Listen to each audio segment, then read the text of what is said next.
Monsieur, bonjour. Merci d'être présent ce matin pour cette conférence. Bon, a priori, ça marche. Donc, Émilien Vivier du cabinet LPA CGR. Je suis avocat rattaché au barreau de Paris.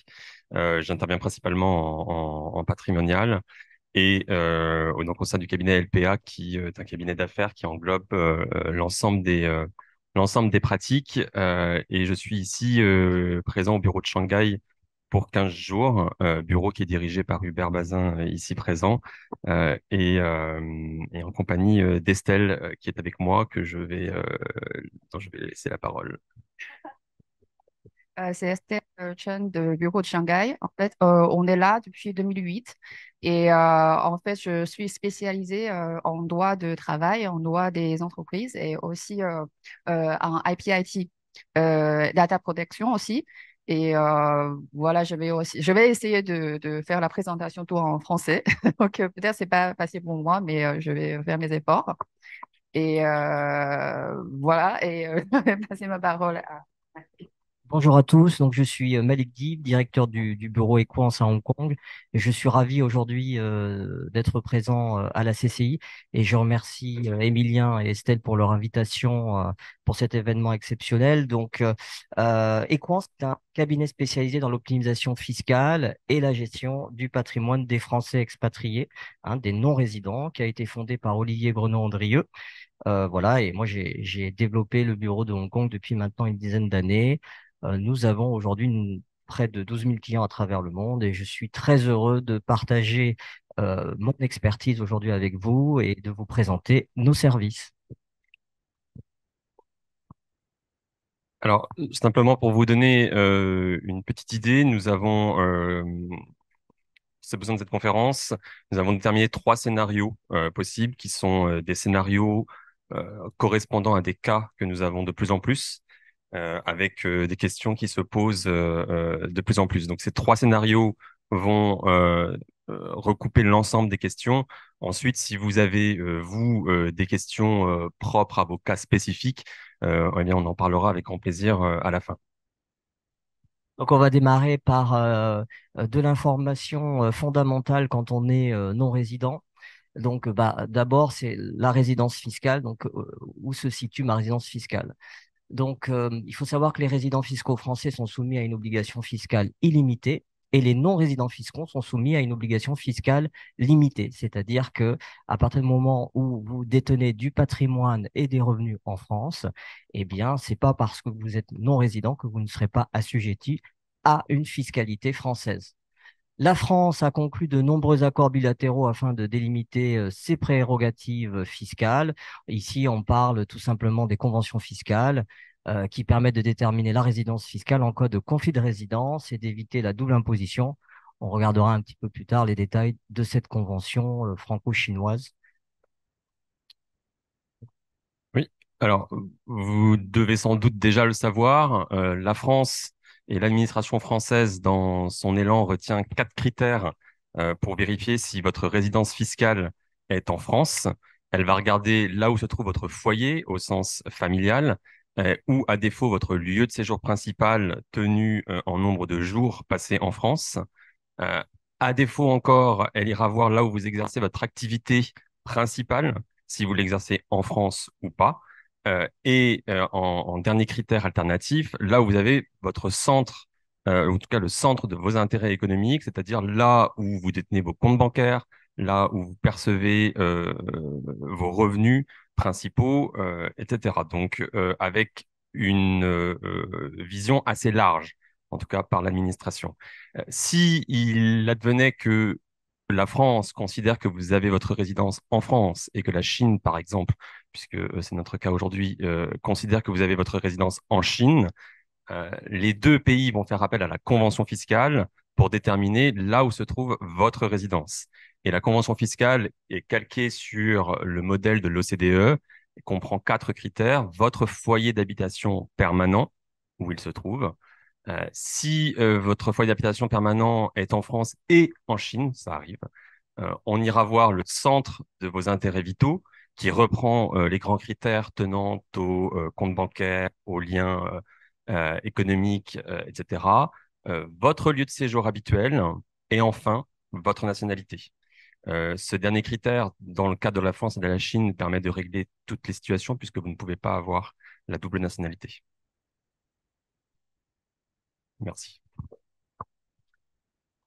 Alors, les points clés de cette convention fiscale, qui a été signée en 2013, qui est entrée en vigueur en 2014, eh bien, le premier sujet dont on parle beaucoup en ce moment, hein, dans le cadre du projet de loi de finances 2024, c'est les revenus immobiliers qui sont imposés dans le pays de situation de l'immeuble. Ces revenus immobiliers qui peuvent être très importants, c'est cette fiscalité qui peut être très importante, puisqu'elle peut atteindre jusqu'à, lorsqu'on parle de revenus fonciers, jusqu'à 47,2% du revenu foncier. Donc, c'est quand même pas négligeable. C'est l'article sur ce type de revenu dans le cadre de la Convention qui précise que les revenus sont imposables dans le pays de situation de l'immeuble, en l'occurrence en France. Les dividendes français imposables en Chine avec une retenue à la source en France. Donc ici, on parle d'une retenue à la source s'ils proviennent de France qui est égale à 10%. Les intérêts français imposables en Chine avec une retenue à la source en France, pareil, on parle d'une retenue de 10% maximum. Ensuite, pour certains non-résidents donc, qui seraient retraités et qui vivraient d'une retraite publique, ils subissent un prélèvement à la source en France, c'est pas négligeable. La plus-value immobilière française imposable en Chine, sauf détention de plus de 25% du capital pendant les 12 derniers mois.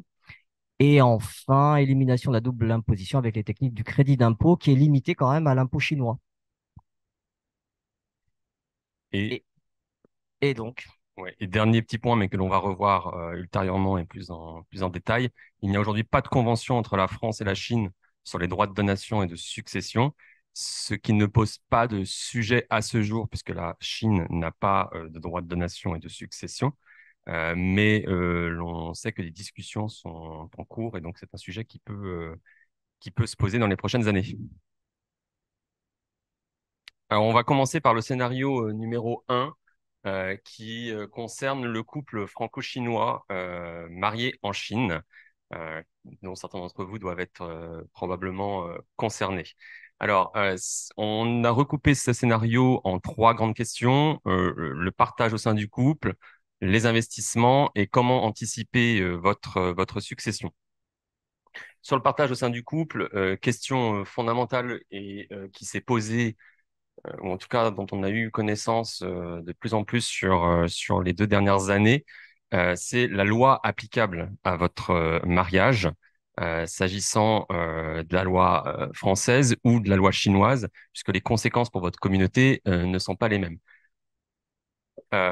Topo assez rapide, la loi applicable à votre mariage dépend de la date à laquelle vous vous êtes marié. Est-ce que c'est avant 92, entre 92 et 2019 ou depuis 2019? Pour ceux qui se sont mariés avant 92, le principe, c'était le libre choix de la loi applicable. À défaut, on ira rechercher euh, la loi implicitement voulue par le couple, et à défaut plus encore, la loi du premier domicile commun, qui n'est pas nécessairement la France ni la Chine au moment où vous vous êtes mariés. Si vous vous êtes marié entre 92 et 2019, le principe, c'est toujours le choix de la loi applicable, mais cette fois-ci, le choix est limité à trois lois, soit la loi de l'État dont l'un des époux a la nationalité, soit la loi de l'État sur le territoire duquel l'un des époux a sa résidence habituelle au moment du mariage, soit la loi de l'État sur le territoire duquel l'un des époux a fixé sa résidence habituelle quelques jours après le mariage.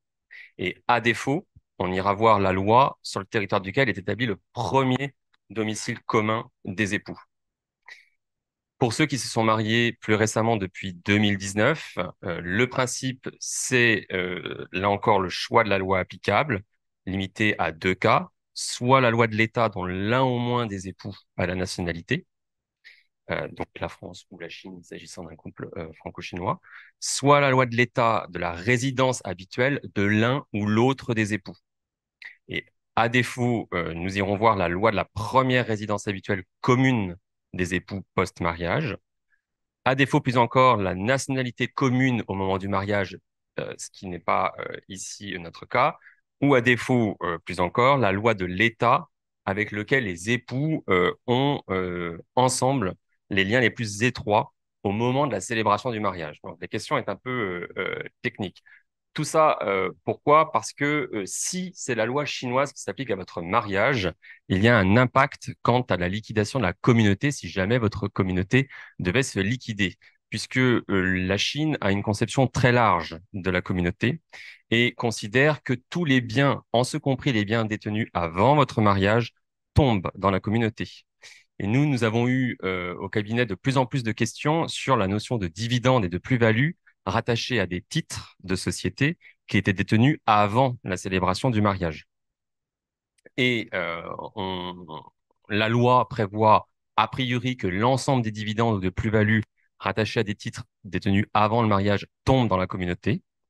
Mais la Cour suprême de Chine est venue introduire une exception s'agissant des plus-values, en disant que lorsque les plus-values se rattachent à des titres détenus avant le mariage et que le conjoint ou la conjointe n'est pas intervenu dans la gestion de cette entreprise, ces plus-values demeurent un bien propre. Donc le jour où vous liquidez votre communauté, vous ne tenez pas compte de ces plus-values. En revanche, pour les dividendes, il en est autrement. Certaines cours locales considèrent que c'est un bien propre, d'autres considèrent que ces dividendes tombent dans la communauté. Donc, si votre communauté se liquide pour des questions principalement de divorce, eh bien, le juge en tiendra compte pour déterminer la quote-part due à votre épouse ou votre époux. Et donc, du coup, pour éviter ce risque de mutation du régime matrimonial, il faut venir vous voir. Exactement. Ça, faut toujours avoir un ami Tout à fait. avocat, D'où hein. l'intérêt d'anticiper ces questions lorsque des problématiques peuvent se poser au sein du couple, de consulter et de vérifier si oui ou non un contrat a été conclu, si un choix de loi a été réalisé ou pas. Alors, à côté de ces questions de loi applicables à votre partage, le couple franco-chinois marié en Chine sera nécessairement intéressé par les investissements au cours de leur vie. Et on va enchaîner ici sur quels outils d'investissement. Alors, les outils d'investissement, on va dire dédiés aux expatriés non résidents. Le premier vrai sujet, ça va être l'assurance vie. J'imagine que vous connaissez tous. C'est le placement préféré des Français avec une collecte depuis le début de l'année qui est quand même assez stable à 102 milliards malgré les marchés chahutés. On a simplement une baisse de 1,7 milliard, donc c'est à peine, euh, à peine 1% de baisse par rapport à l'année dernière. Alors pourquoi cet engouement? Tout simplement parce que l'assurance vie, c'est un excellent outil de transmission grâce à une fiscalité avantageuse et une grande liberté dans le choix des bénéficiaires. Je ne rentre pas dans le détail des chiffres aujourd'hui, mais c'est vrai que c'est quand même pas négligeable. Et en plus, on a une fiscalité avantageuse concernant les intérêts qui sont générés par le contrat. Alors, il existe des contrats monosupport en euros qui sont investis sur des produits sans risque, tels que les obligations d'État, qui sont revalorisés chaque année, garantis à tout moment, qui vous permet en fait d'avoir des intérêts chaque année qui sont définitivement acquis. Et il existe des contrats multi-supports où là, ce sont des produits qui sont liés à la bourse, donc beaucoup plus risqués que les fonds en euros. Euh, pour un non-résident, on oriente nos clients vers des contrats luxembourgeois, qui est une place qui est connue pour d'abord son ingénierie financière, puisqu'on a accès à un nombre de supports extrêmement vaste, et en plus avec des contrats en multidevises. Et puis ensuite, pour sa fiscalité qui est très avantageuse, aussi un peu plus avantageuse d'ailleurs que la fiscalité d'un contrat détenu en France pour un non-résident. Ensuite, au-delà des marchés de l'assurance vie, donc nous avons tout ce qui est marché financier non coté, je l'abordais là à l'instant sur les contrats multi-supports, le marché obligataire. Alors actuellement, la situation est assez particulière puisque on a une inflation à 4,9% et puis on va avoir par exemple un livret A qui a une performance aujourd'hui de 3% depuis le 1er août. Et puis, ça, c'est à peu près ce que l'on retrouve sur les produits obligataires en euros aujourd'hui. Et donc, du coup, ça veut dire que bah, on perd 1,9% quoi, chaque année hein, de son pouvoir d'achat. C'est pas négligeable. Donc, bah, il faut se poser la question de savoir est-ce qu'aujourd'hui je suis suffisamment bien armé face à cette situation d'inflation. Donc certes, c'est toujours important d'avoir une épargne de précaution, mais il faut aussi, je pense, regarder à travers d'autres supports tels que le marché action. Donc, c'est vrai que l'actualité des marchés financiers aujourd'hui est un peu délicate, hein, puisqu'on a trois facteurs, l'inflation, le hausse des prix des matières premières, le taux directeur des banques centrales qui augmente. L'année 2022, on a eu la crise, enfin l'invasion de l'Ukraine. Ensuite, maintenant, c'est la crise Israël-Hamas. Donc, du coup, en fait, c'est quand même compliqué d'avoir une vision claire sur comment investir sur ce marché action. Euh, donc, en fait, à l'heure actuelle, toutes les prévisions macroéconomiques ont été revues à la baisse. Ce qu'il faut retenir dans cet environnement d'action, c'est tout simplement que euh, les actions peuvent avoir une place au sein de votre patrimoine, tout en étant assez conscient que ça peut représenter un risque. Il y a beaucoup de facteurs qui vont jouer, donc l'environnement économique, la performance des entreprises, la psychologie des investisseurs. Elles sont risquées, mais elles peuvent offrir des valorisations qui vont superformer l'inflation. Donc, souvent, on nous pose la question auprès de l'équipe d'asset management d'Equance, quel est le bon moment finalement pour rentrer sur les marchés? Et je dirais qu'à partir du moment où on va sur ces marchés financiers à actions, en fait, il n'y a pas de bon moment, puisqu'en fait, on va être sur du long terme. Et pour aller chercher de la performance, pour lisser le risque, il va falloir qu'on se positionne sur du long terme pour avoir des performances qui vont être supérieures à l'inflation. Ensuite, on a les produits non cotés. Donc là, c'est assez nouveau. On voit ça depuis une dizaine d'années. Donc, c'est investir dans des entreprises qui sont non cotées, par exemple, ou dans des programmes dans des sociétés en participation qui vont investir dans de la promotion immobilière. C'est assez récent. On a effectivement un potentiel de rendement élevé. Ça permet de diversifier son patrimoine.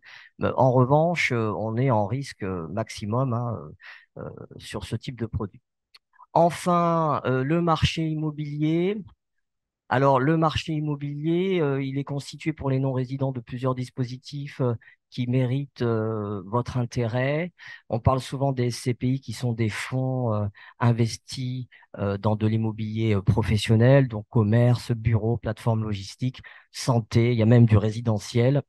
C'est vrai que les performances en 2022 ont été assez intéressantes. On est à 4,53, on est toujours en dessous de l'inflation, mais avec la revalorisation des loyers, certainement que cette année, on aura des performances qui seront un petit peu plus intéressantes. J'imagine qu'on va atterrir aux alentours de 4,70% sur les 200 véhicules en moyenne. Le gros intérêt ici, c'est qu'on peut développer son patrimoine grâce au crédit. C'est ça qui est très intéressant dans le cadre de la SCPI, et d'ailleurs dans toutes les solutions immobilières. Aujourd'hui, on le verra tout à l'heure, c'est compliqué de sortir du cash de Chine, hein, clairement.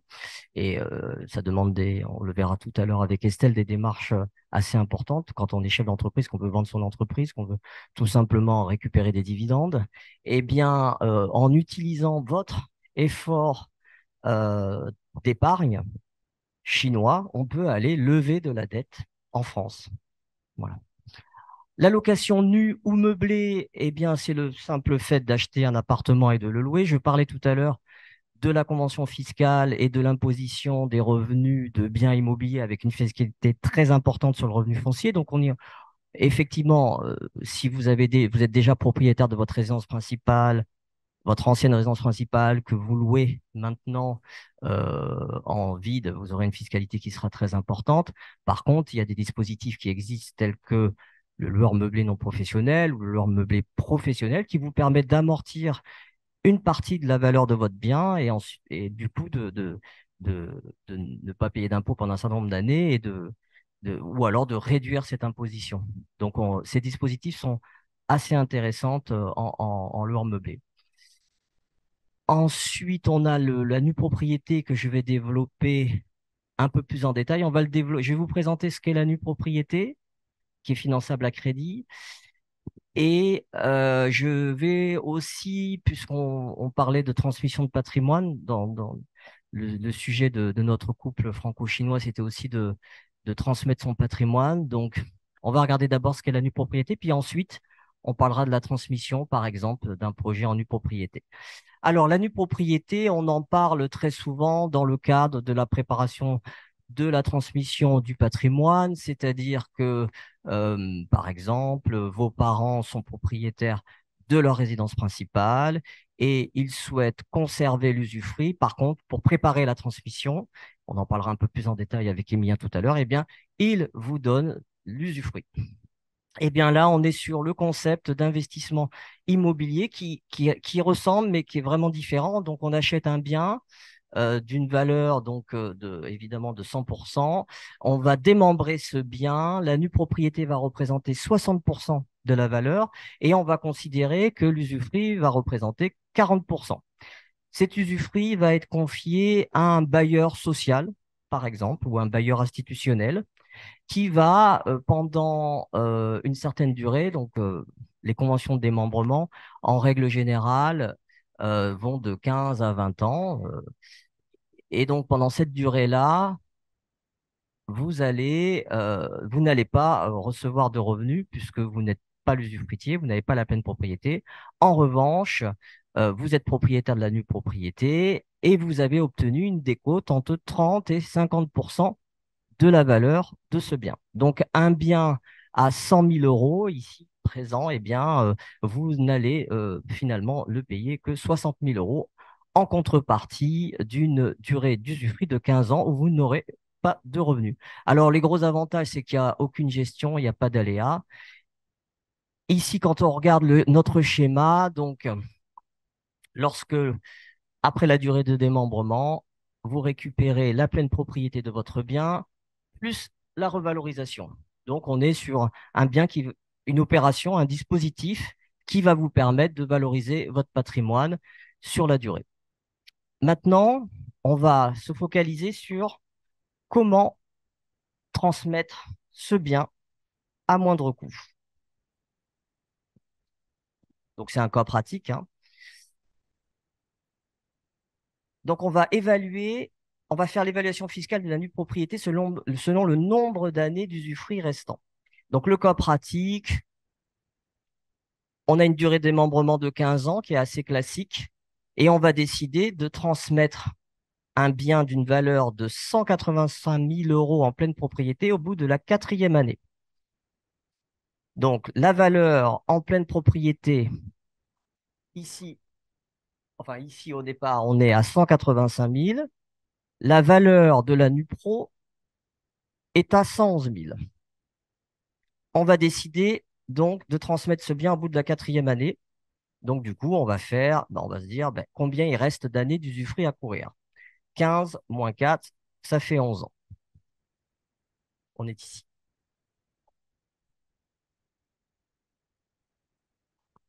J'essaie de ne pas me mélanger les pinceaux pour être le plus clair possible. L'usufruit constitué pour une durée fixe est estimé à 23% de la valeur de la propriété entière pour chaque période de 10 ans de la durée de l'usufruit. Donc ça, c'est l'article 669, aléa 2 du Code général des impôts. Donc ici, on est sur une valeur économique. Et maintenant, pour étudier le projet de transmission, on va se focaliser sur la valeur fiscale de l'usufruit. Et donc, on a deux périodes. On a une première période de 4 ans et une deuxième période de 11 ans. Et donc, je viens de vous informer que chaque période est égale à 23% de la valeur de la propriété. Donc, quelle est donc la valeur fiscale de la nue propriété? Eh bien, la valeur fiscale, donc on a deux périodes, ce qui nous fait 46%. Si on fait 100% de la valeur fiscale moins 46%, eh bien, on obtient une valeur de 54% de la nue propriété, une valeur fiscale. Donc, du coup, on a diminué par rapport à la valeur économique qui était de 60% ici. La valeur fiscale de la nue propriété donc, est égale maintenant à 54%. Si on fait 54% de 185 000 euros, eh bien, on obtient 100 000 euros. Et bien, ça tombe très bien, puisqu'en fait, je peux donner 100 000 euros par parent et par enfant tous les 15 ans. Donc, pour résumer, ce bien qui a une valeur de 185 000 euros à ce moment-là, qui aura peut-être une valeur de 220 000 euros dans 15 ans, eh bien, si je fais la donation aujourd'hui à un enfant de ce bien qui a une valeur fiscale de 100 000 euros, en fait, je lui transmets en réalité 220 000 euros. Est-ce que vous avez des questions? Est-ce que ça vous paraît clair comme calcul? Sans payer d'impôts. Et sans payer d'impôts, à condition évidemment de ne pas avoir exercé ses droits déjà hein, sur la donation.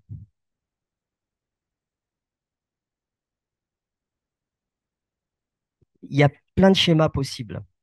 Il y a plein de schémas possibles sur ce type de dispositif.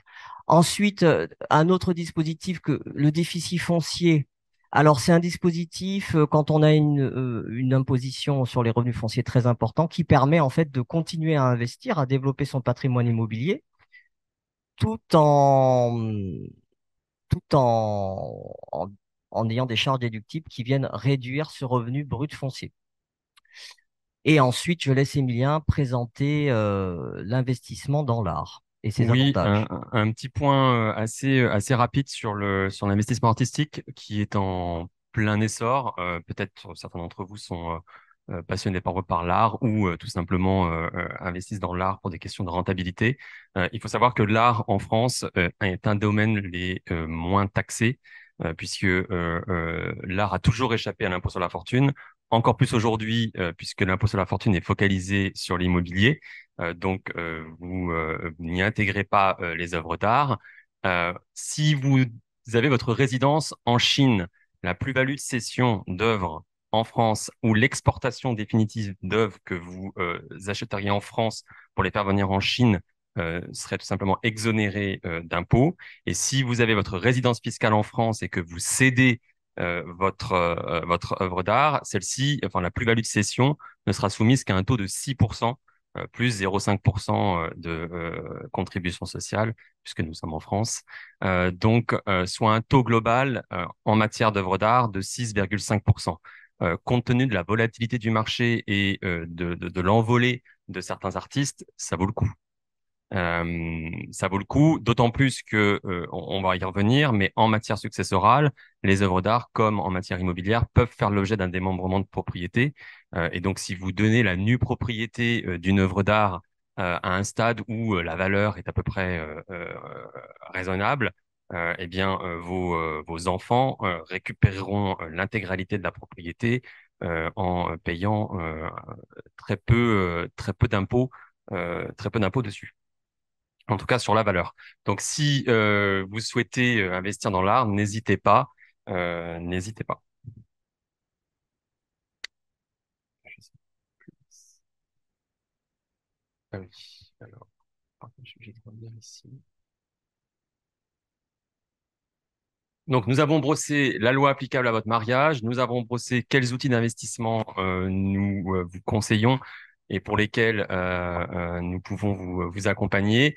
Euh, Une fois que vos investissements sont réalisés, comment anticiper votre succession? Puisque c'est une question qui, en général, est étudiée assez tardivement et qui suscite un certain nombre de questions techniques. En matière successorale, pour ce qui est de la France, le principe qui prévaut, c'est la loi du dernier domicile du défunt. Donc, indépendamment, au plan civil, hein, indépendamment de votre résidence fiscale, là où vous avez votre domicile, si vous décédez malheureusement là où vous avez votre dernier domicile, c'est cette loi qui s'appliquera au plan civil à votre succession et donc à vos enfants. Pour contrer quelques mauvaises surprises parfois, on recommande par testament de choisir la loi applicable à votre succession. Aujourd'hui, c'est une possibilité qui vous est offerte. En tout état de cause, le testament est important. Au-delà du choix de loi applicable pour tout simplement établir vos vœux, euh, lesquels ne peuvent pas être non plus libres, puisque pour ce qui est de la France, il y a un certain nombre de conditions à respecter. On ne peut pas déshériter ses enfants, ce qui est le cas en Chine. Il y a une plus grande liberté à cet égard. Alors, pour anticiper votre succession, au-delà du choix de loi applicable, au-delà du testament, il y a deux grands mécanismes dont on vient de parler et qui rejoignent un peu ce que Malik vous a exposé, qui est de donner la nue propriété à vos enfants. Donc cette nue propriété, elle est valorisée en fonction de votre âge. Et plus vous avancez dans l'âge, plus la nue propriété au plan fiscal la valeur de la nue propriété au plan fiscal va être importante. Donc, le plus tôt vous donnez, le mieux c'est pour vos enfants, en tout cas. Euh, la deuxième petit point quand même sur le sujet, puisque je vous ai exposé au plan civil, il faut savoir qu'au plan fiscal, effectivement, donner la nue propriété et le pacte du trait, comme on va le voir, ont un intérêt si vous êtes imposable, si votre succession est imposable en France. Puisque si effectivement vous y échappez, vous pouvez toujours le réaliser, mais ça a un avantage assez moindre. Alors, la France, au plan fiscal, a une conception assez large. Il faut savoir qu'il y a trois cas d'imposition indépendamment de votre domicile civil, soit vous êtes résident fiscal en France, et auquel cas, c'est votre patrimoine mondial qui est imposé en France. Soit vous êtes résident fiscal à l'étranger au moment où vous décédez. Et dans ce cas-là, seul votre patrimoine situé en France sera imposable en France. Valeur mobilière, immobilier situé en France. Troisième cas qui est assez large, vous pouvez être résident fiscal à l'étranger et pour autant la France pourra taxer votre patrimoine mondial si l'un de vos enfants vit en France pendant ou a vécu en France pendant au moins 6 ans au cours des 10 dernières années précédant votre décès. Donc, ce sont trois cas assez larges qui permettent à l'administration française de couvrir de nombreuses successions, y compris de personnes parties vivre à l'étranger.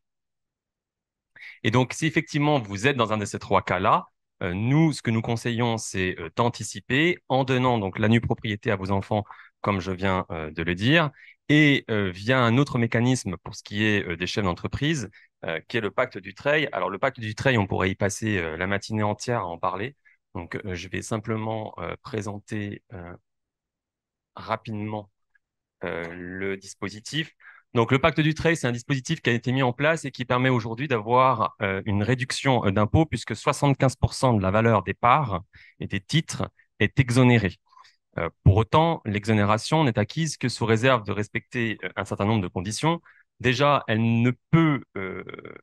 n'est valable que s'agissant de titres de société qui ont une activité commerciale, agricole, artisanale ou libérale. En tout cas, au plan général, une activité commerciale.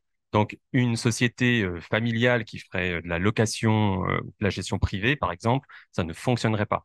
Votre société doit être une société commerciale et vous devez, avec vos associés, prendre un engagement, qui est ici l'engagement collectif, ou unilatérale. Alors, pourquoi? Parce que cet engagement, s'agissant d'une société non cotée, doit porter sur au moins 17% des droits financiers et 34% des droits de vote. Donc, soit à vous seul, vous remplissez cette condition et donc vous pouvez prendre l'engagement de conserver ces titres pendant 2 ans, soit vous ne remplissez pas cette condition et auquel cas vous pouvez prendre cet engagement avec vos co-associés. Cet engagement vaut pour 2 ans. Donc, engagement de conserver vos titres. Vos héritiers doivent également prendre un engagement, qui est cette fois-ci un engagement individuel de conserver les titres de la société pendant 4 ans, à compter de la fin du premier engagement collectif. Étant précisé que l'engagement collectif n'est pas lié au décès. Si vous décédez avant l'échéance de l'engagement collectif, l'engagement collectif se poursuit, se poursuit. Et donc l'engagement individuel de chacun de vos enfants démarre à partir de l'année N+2. Au cours de ces engagements, vous devez également vous engager, pardon pour la redite, à exercer une fonction de direction. Cette fonction de direction, elle doit être exercée dans un cas assez simple par vous pendant 2 ans, et en général, ça correspond aux 2 ans de l'engagement collectif de conserver les parts, puis ensuite pendant 3 ans par vos héritiers, s'ils entendent eh bien, respecter leur engagement individuel. Il faut savoir que la France a étendu ce dispositif. Désormais, vous pouvez bénéficier du pacte Dutreil lorsque une société holding est interposée entre vous et la société commerciale, à raison d'un double niveau d'interposition maximum. Soit le pacte Dutreil est conclu au titre des parts de la société commerciale, soit votre société holding est une holding animatrice, donc qui participe à la politique de votre groupe, qui participe au contrôle des filiales, et auquel cas le pacte Dutreil peut être conclu au niveau des titres de la holding. Pourquoi le pacte Dutreil a son intérêt? Puisqu'il est applicable aux sociétés étrangères. Donc typiquement, si vous détenez une société en Chine, votre société, les parts, en tout cas les titres de la société chinoise, peuvent faire l'objet des engagements pour être exonérés à hauteur de 75% de leur valeur, si pour quelques raisons, eh bien ces parts-là seraient imposables en France. D'accord? Donc, soit parce que vous avez votre résidence fiscale en France, soit parce que vous avez votre résidence fiscale à l'étranger, mais vos enfants vivent en France. Et donc, les parts de la société chinoise tomberaient dans le champ des droits de succession en France.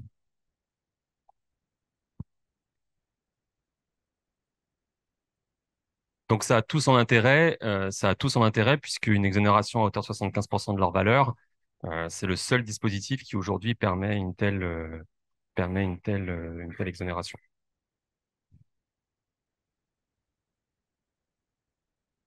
Est-ce que vous avez déjà des questions sur ce scénario? Est-ce qu'on les aborde à la fin? Peut-être à la fin, oui.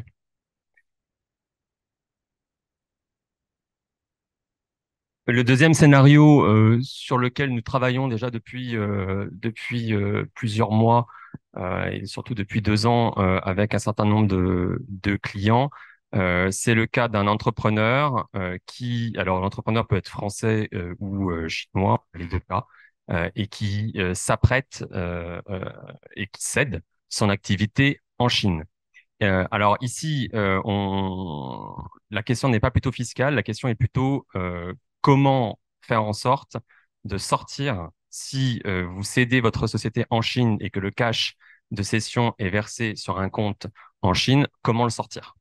Puisque les règles sont de plus en plus strictes et le contrôle d'échange est de plus en plus strict. Euh, donc 2 cas, enfin 3 en particulier. Vous êtes français et vous cédez votre société en Chine.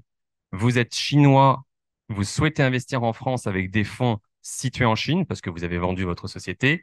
Et le troisième cas, donc Estelle présentera ces 2 premiers cas et Malik présentera le dernier cas où vous êtes français et vous détenez une société à Hong Kong.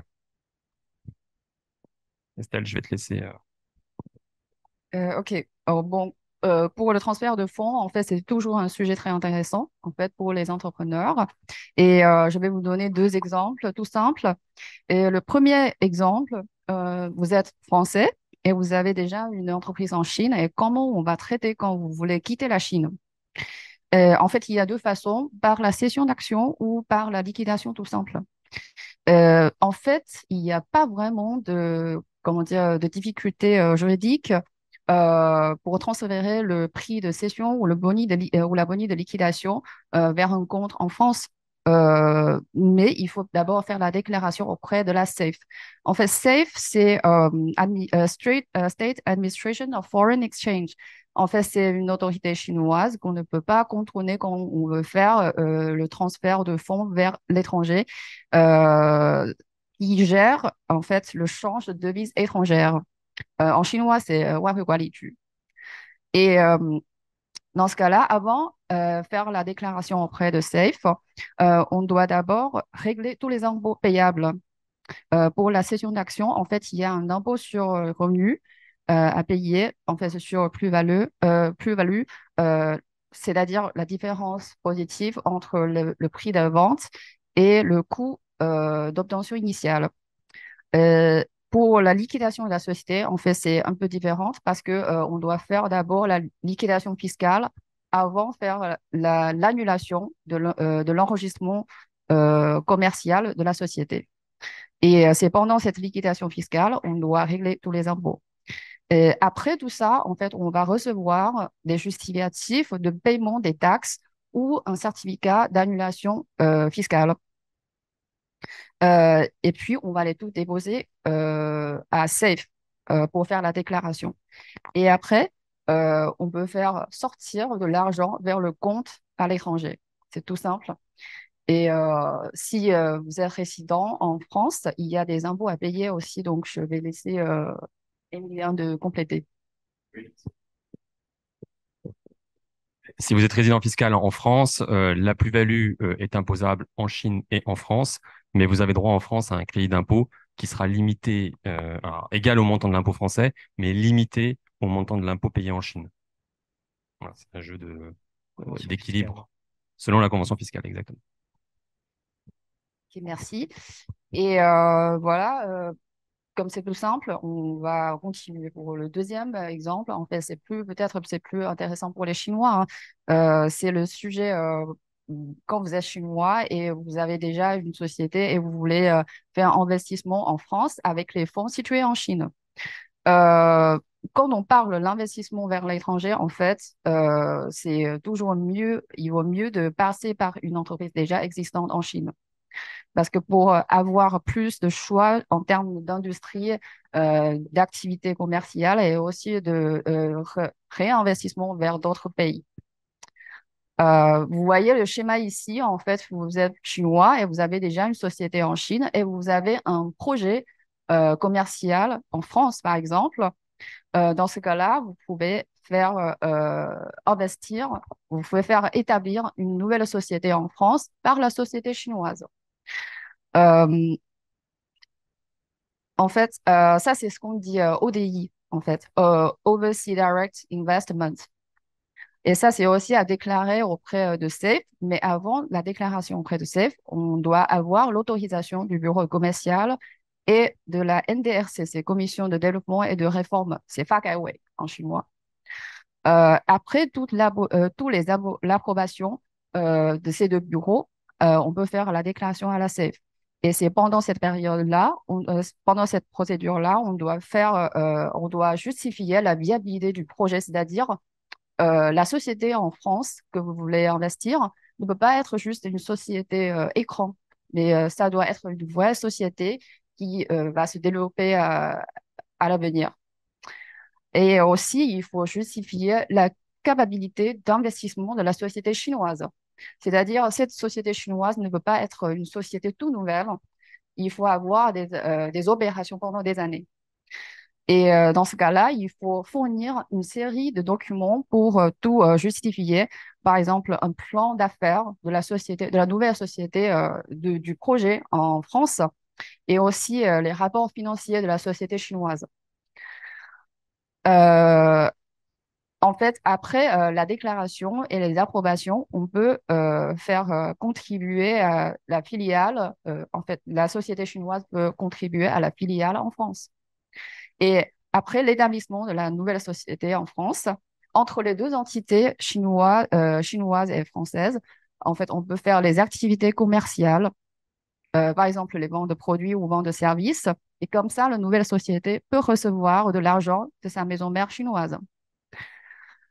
Et en considérant en fait toutes les formalités à passer et les éléments à collecter, en fait, il faut vraiment planifier à l'avance. Peut-être c'est des années, hein. Donc voilà. 3 ans, hein, tu disais. Ouais, 3 ans à peu près. Voilà. Donc pour le troisième cas, je laisse Malik de continuer. Alors ici, le cadre, c'est vous êtes entrepreneur en Chine, vous êtes français et vous détenez une société à Hong Kong en plus d'avoir votre société en Chine, hein. C'est bien le concept, hein. Souvent, Souvent, mes clients qui sont entrepreneurs en Chine ont une société, hein, Limited, à Hong Kong. Et donc ici, le concept, c'est de voir comment on peut finalement, puisque quand on vend son entreprise, euh, dans 50% des cas, c'est parce qu'on part à la retraite. Et donc, on va regarder ce dispositif de holding à Hong Kong, enfin de société qui, qui deviendrait une holding à Hong Kong et comment on peut faire en sorte de préparer cette retraite qui peut être une retraite en tant que résident en France. Puisqu'en fait, 80% de nos clients expatriés rentrent en France. Donc, on ferait ici un apport en compte courant d'associé à une société holding en lui apportant du cash, voire même des titres. Et il faudra simplement définir les modalités de cet apport et son remboursement. En tant qu'apporteur, vous êtes créancier de votre propre société. C'est ce qui est très intéressant. On peut aussi transférer de l'immobilier, investir à Hong Kong, là, par contre. Et donc, ça fonctionne sous forme de crédit vendeur, c'est-à-dire que vous remboursez, l'entreprise vous rembourse une dette. Donc, on va regarder un cas pratique. Vous apportez en cash sur un compte titre 1 million d'euros ou 1 million de US dollars, ce que vous souhaitez. Et après 4 années, ce 1 million d'euros devient 1 500 000 euros, forcément. On parlait tout à l'heure des marchés boursiers. Si par exemple, si sur un portefeuille titre, il faut savoir que en 10 ans, avec une performance moyenne de 7%, vous doublez votre capital. Donc, c'est pas anodin de voir des montants de plus-value de cet ordre-là. Donc, à hauteur de 1 million d'euros, je peux récupérer mon apport, forcément. Il ne sera pas taxé, car il ne constitue en aucun cas un revenu, mais le remboursement d'une dette que la société a envers moi. Donc ça, ce premier sujet est réglé.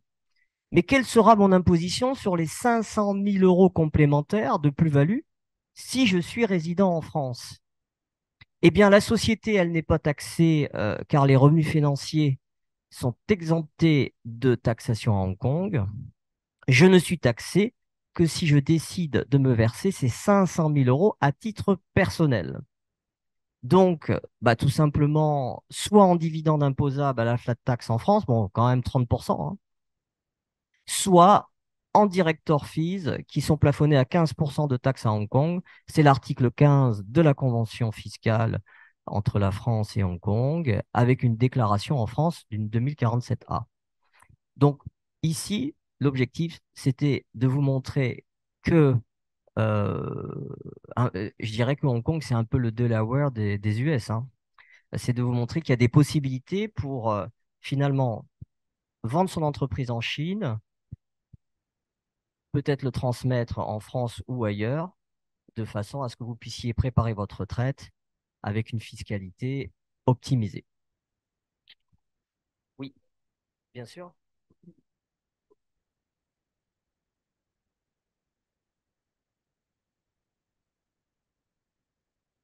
Mhm.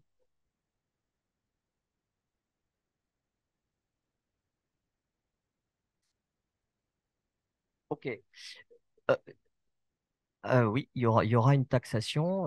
Vous allez vendre votre entreprise en tant que résident en France, au moment où vous êtes résident en France. Ah bah, Il y a zéro en France. il y a zéro en France puisque vous ne serez pas rentré en France. Ah, alors là, ça va être une question pour Estelle. Tu as la réponse. Ou est-ce qu'il faut qu'on diffère la réponse? C'est une roupie en Chine et investir.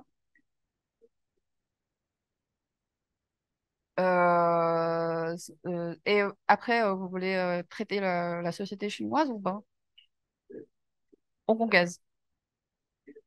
En fait, ça c'est pas le droit chinois, en fait, c'est à Hong Kong. Je vais différer ma réponse parce que voilà, je vous dirai ça. Je vais prendre vos coordonnées et puis je vous enverrai cette réponse. Euh, Pardon? Ok. À Hong Kong, hein? Ouais, mais ouais. On va, hmm. Mais C'est avec votre résidence à Hong Kong ou en Chine? En Chine. en Chine, ouais.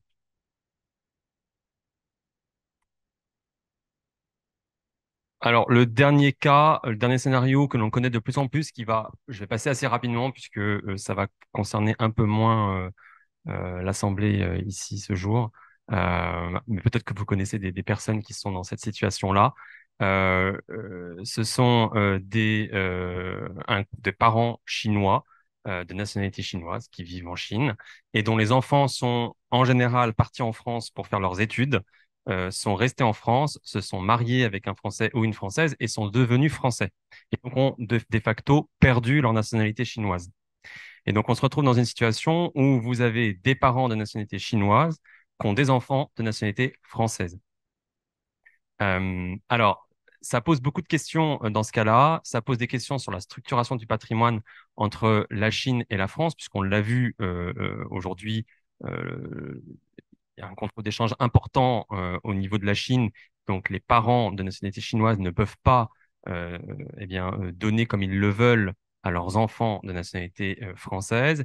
Et ça pose d'autant plus de questions en matière successorale, puisque vous avez deux pays avec deux systèmes et deux cultures différentes une filiation entre des personnes de nationalités différentes, qui pourtant sont reliées par le sang.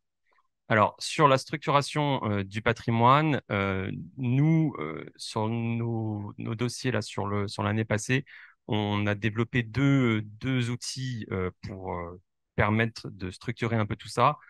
C'est l'assurance vie en Chine, alors je vais laisser Estelle le présenter, mais qui fonctionne un peu comme l'assurance vie dans le reste des pays, mais qui a une certaine souplesse pour ce cas spécifique et la détention immobilière en France. Alors, la détention immobilière en France, comme on l'a vu précédemment, et je ne vais pas revenir dessus, elle ne peut se faire aujourd'hui que via une société chinoise qui ensuite vient justifier un plan d'affaires pour pouvoir investir en France via une société française dans laquelle les enfants pourraient être présents. Estelle, je vais te laisser développer l'assurance vie. Oui, l'assurance vie, on trouve que ça, c'est un bon outil pour faciliter en fait la déclaration et aussi la structure de la patrimoine. En fait, dans notre cas, les parents chinois achètent une assurance vie en Chine. Bien sûr, c'est une compagnie d'assurance chinoise et en mettant eux-mêmes en assuré et leurs enfants français en bénéficiaires. Et au moment du décès des parents, en fait, les enfants vont recevoir l'indemnité de l'assurance. Et ça, c'est une raison prévue pour sortir de l'argent déjà par la loi. Et vous savez que quand on fait la déclaration auprès de la CEF, on doit trouver une raison pour faire sortir de l'argent d'une raison déjà prévue par la loi. Et ça, c'est dedans. Et de plus, ça va simplifier aussi la documentation. Parce qu'avec une assurance, c'est toujours avec un contrat de service et aussi une facture. Et on peut facilement prouver la source de l'argent qu'on veut faire sortir. Et, euh, et c'est non taxable de plus, l'indemnité d'assurance en Chine. Et puis, il n'y a pas de doute surtout sur le droit de succession parce que ça c'est un contrat et les enfants sont en bénéficiaire, donc il n'y a pas de doute. Et les enfants, même, ils n'ont même pas besoin de venir en Chine pour les traiter si c'est sous une coopération avec une banque capable de faire la déclaration à leur place. Donc, avec tous ces avantages, on trouve que c'est vraiment un bon outil et on peut l'utiliser pour la déclaration et la structuration de la patrimoine. Voilà. Et pour ce qui est de la succession, comme je vous le disais en début de présentation, il n'y a pas de convention fiscale sur les donations et successions entre la France et la Chine. À ce jour, il n'y a pas de droit de donation ni de succession en Chine, bien que des discussions soient en cours. En revanche, dès lors que les enfants vivent en France et sont résidents fiscaux en France, la succession serait imposable en France. Ça implique d'établir la filiation entre les enfants français et les parents chinois. Cette filiation, elle est établie par notaire. Alors, elle peut être établie directement par un notaire français, mais on devra faire légaliser l'acte devant notaire chinois pour que ce soit reconnu en Chine. Une fois que la filiation est établie, on procède à une déclaration unique qui comprend l'ensemble des biens mondes détenus par les parents chinois auprès de la fameuse SAF. Dès lors que l'on aura justifié auprès de la SAF que les enfants français sont bien les enfants des parents chinois, la SAF considérera que ce sont des étrangers qui deviennent propriétaires des biens et donc peuvent récupérer le patrimoine à leur niveau. Dans tous les cas, comme dans le scénario numéro 1, on conseille vivement de rédiger un testament. D'ailleurs, j'ai indiqué testament en Chine, mais également un testament en France pour bien figer enfin, la volonté des parents chinois en l'occurrence.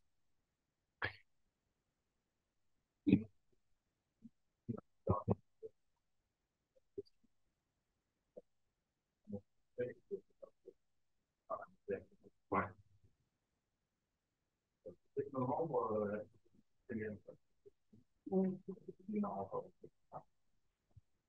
En fait, je sais pas encore. Ouais, je sais pas encore. Donc, on ne sait pas comment ça va fonctionner après. Ouais, mais Oui. ouais, il faut le faire, en fait. Parce que c'est pas, on ne pense pas que ça, c'est un document gouvernemental. Donc, c'est peut-être il faut encore le faire. Il est probable que les autorités chinoises, pour que le lien du sang soit reconnu entre les deux nationalités différentes, réclament encore le document. Nous vous remercions. Alors, je pense que la Chambre vous enverra les plaquettes. Donc, à la fin, vous trouverez toutes nos biographies. Euh, alors, Fanny, qui est également au bureau de Shanghai, que certains d'entre vous connaissent, devait être présente aujourd'hui, mais malheureusement, on pense à elle, n'a pas pu puisqu'elle est malade et clouée en France. Donc, nous la représentons. Euh, moi et Estelle. Voilà. Nous vous remercions. Si vous avez des questions, nous vous écoutons avec grand plaisir.